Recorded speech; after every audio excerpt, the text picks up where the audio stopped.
एक बार नैमिषारण्य के वन में, यह एक वन है जहाँ पे पुरातन काल से कई ऋषि मुनि एकत्रित होकर तपस्या करते हैं ताकि भगवान विष्णु को प्रसन्न कर सकें।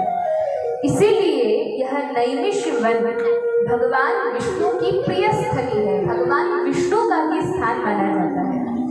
तो इस नैमिषारण्य के वन में 88,000 ऋषि, 88 सहस्त्र ऋषिगण एकत्रित होते हैं और एकत्रित होकर इकट्ठे होकर चर्चा करते हैं कि ये अभी तो द्वापर युग अंत ही होने वाला है और कलयुग प्रारंभ होगा, और जब कलयुग प्रारंभ होगा तो कलयुग में तो इतना भ्रष्टाचार होगा, अनाचार होगा और सभी और भक्ति से विहीन मनुष्य होंगे, कैसे उनका कल्याण हो सकेगा। तो हम सभी कलयुग के लोगों के कल्याण का विचार करते हुए वे 88,000 ऋषि नैमिषारण्य के वन में इकट्ठे होते हैं, एकत्रित होते हैं। अब यह जो नैमिषारण्य का वन है, नैमिषारण्य है, माना जाता है कि जिस समय ब्रह्मा जी ने इस संसार की सृष्टि की थी तो इस पूरे ब्रह्मांड की जो धुरी है, जो चक्र है, उस चक्र की जो धुरी है, जो एकदम बीच का बिंदु है, वह नैमिषारण्य में ही स्थापित हुआ था वह चक्र। तो बड़ा ही धार्मिक महत्व का यह स्थान है। अब ऋषिगण एकत्रित तो हो गए और इन सभी ऋषियों में जो प्रमुख थे वे थे शौनक ऋषि। क्या नाम था? शौनक ऋषि। श्री शौनक ऋषि अग्रगण्य थे और बाकी सारे ऋषि उनके पीछे पीछे जहां भी वे जाते बाकी सब उनके साथ चल रहे थे। अब शौनक आदि 88,000 ऋषि इकट्ठे तो हो गए वन में और अब विचार करने लगे कि क्या किया जाए।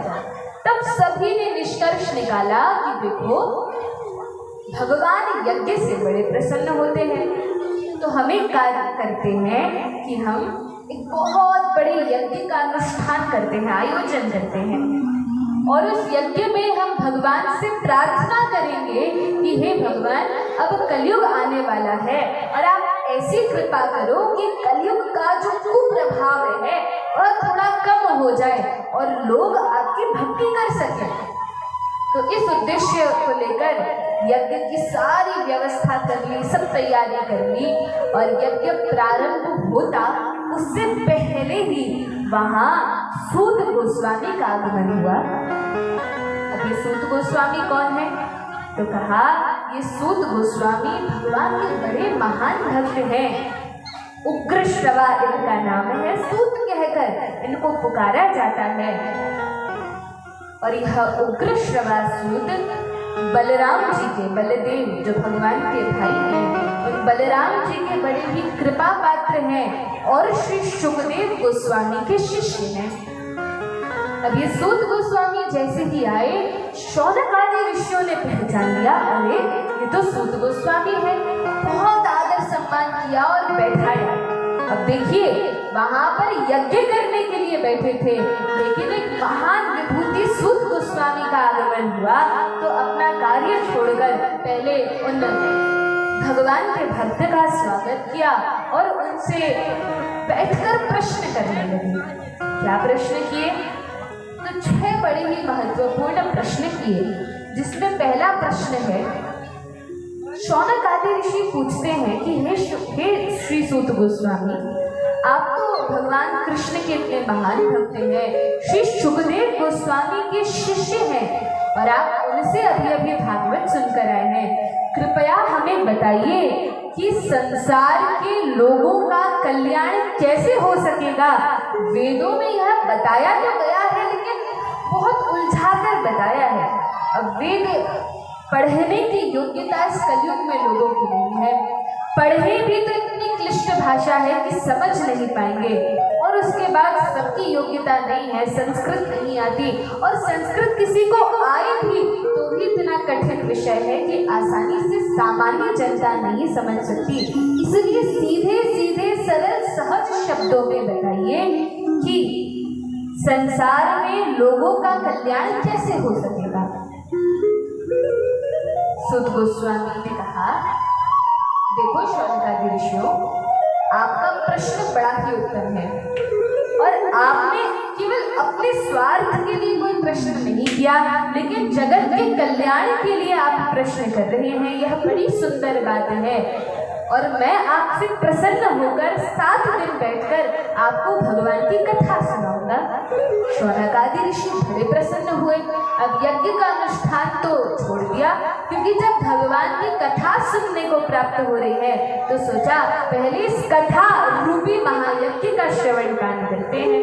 और तब श्री सुखदेव गोस्वामी ने बोलना आरंभ किया। कथा सुनाते हुए पहले महात्मा की कथा वे भी सुनाते हैं। तो कहते हैं कि एक बार की बात है, जब मेरे गुरुदेव श्री सुखदेव गोस्वामी कहते हैं कि हमारे गुरुदेव श्री सुखदेव गोस्वामी इस पृथ्वी पर प्रथम बार भागवत की कथा कह रहे थे, उस समय परीक्षित महाराज उस कथा को सुन रहे थे। परीक्षित कौन है?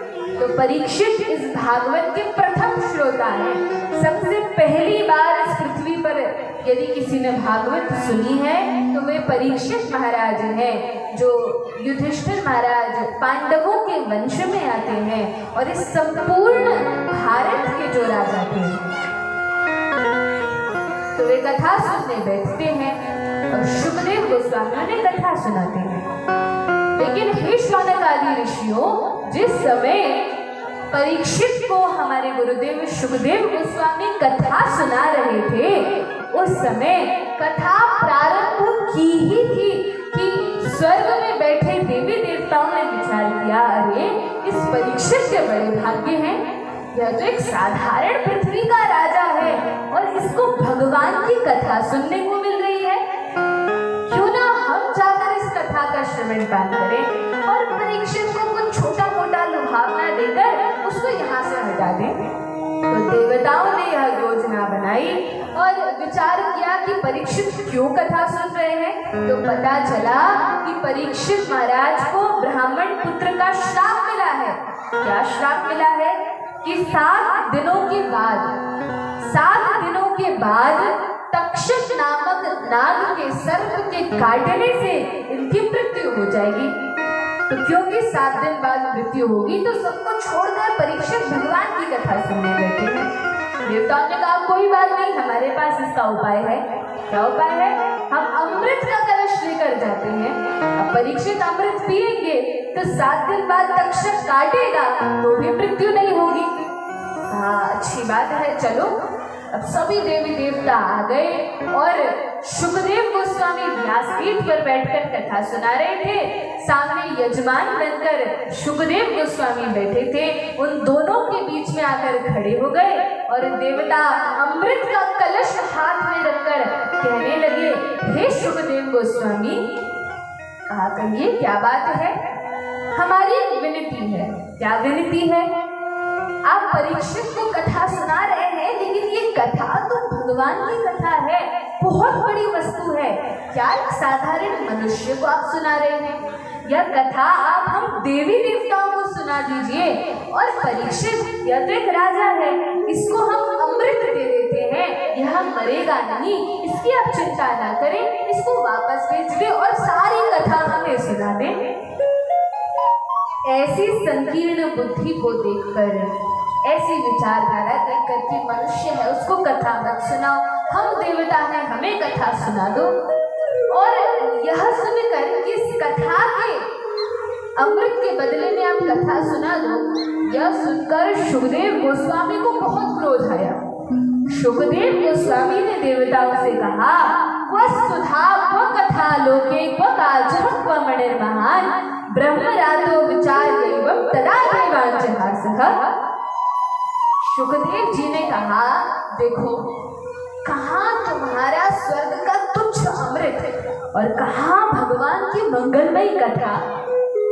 यह तो ऐसा हुआ जैसे कोई कांच का टुकड़ा हो और कोई व्यक्ति कहे लो ये कांच का टुकड़ा ले लो और अपनी मणि हमें दे दो।